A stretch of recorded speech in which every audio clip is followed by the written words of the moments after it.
दोस्तों, आज हम बात कर रहे हैं ऐसे वीर योद्धा की जिसने 16 वर्ष की उम्र में तोरणा किला जीतकर स्वराज्य का सपना बोया।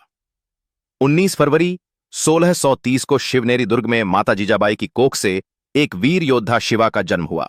उनके पिता शाहजीराजे बीजापुर में सेवा में थे। जीजाबाई और गुरु दादोजी कोंडदेव ने शिवाजी को बचपन से ही स्वतंत्रता और धर्म की रक्षा का ज्ञान दिया। मात्र 16 वर्ष की अल्पायु में उन्होंने तोरणा किला जीतकर अपने संकल्प की घोषणा कर दी, स्वराज्य के सपने को साकार करने का। शिवाजी महाराज केवल एक योद्धा ही नहीं बल्कि एक महान कूटनीतिज्ञ भी थे।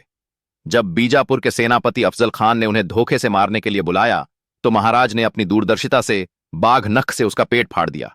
इसी प्रकार जब मुगलों ने शाइस्ता खान को विशाल सेना के साथ भेजा तो महाराज ने आधी रात को उसके लाल महल में घुसकर हमला किया, जिससे वह अपनी उंगलियां कटवाकर जान बचाकर भाग गया।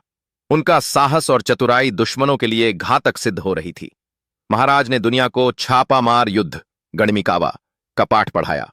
वे जानते थे कि मुगलों की लाखों की सेना से खुले मैदान में जीतना कठिन है, इसलिए सह्याद्री की पहाड़ियों और घने जंगलों को उन्होंने अपना हथियार बनाया। उन्होंने भारत की पहली स्वदेशी नौसेना खड़ी की, इसलिए उन्हें भारतीय नौसेना का जनक कहा जाता है। इस युद्ध कला ने उन्हें अपराजेय बना दिया। जब औरंगजेब ने उन्हें आगरा के किले में कैद किया तो महाराज विचलित नहीं हुए। उन्होंने अपनी बुद्धि का परिचय दिया और मिठाई की टोकरियों में छिपकर वहां से निकल गए।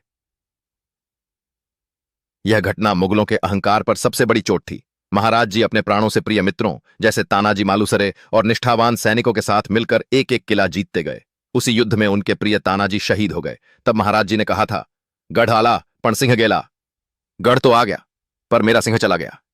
ऐसे बलिदानों ने उनके स्वराज्य के सपने को और भी मजबूत किया। शिवाजी महाराज का शासन किसी धर्म के विरुद्ध नहीं बल्कि अन्याय के विरुद्ध था। उनकी सेना में मुस्लिम सैनिक भी ऊंचे पदों पर थे। उन्होंने युद्ध नीति में कड़े नियम बनाए थे कि कभी भी महिलाओं, बच्चों या धार्मिक स्थलों को नुकसान नहीं पहुंचाया जाएगा। उन्होंने किसानों को करों से राहत दी और स्वराज्य की अवधारणा को साकार कर दिखाया। महाराज कई वर्षों तक जंगलों में रहे और सैनिकों का पूरा सम्मान करते थे। वे उन्हीं के समान भोजन करते, उन्हीं जैसे वस्त्र पहनते थे।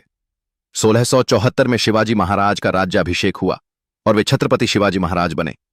उनका जीवन हमें सिखाता है कि यदि आपके पास साहस, सही नीति और मातृभूमि के प्रति अटूट प्रेम हो तो आप दुनिया की सबसे बड़ी ताकत को भी घुटने टेकने पर मजबूर कर सकते हैं।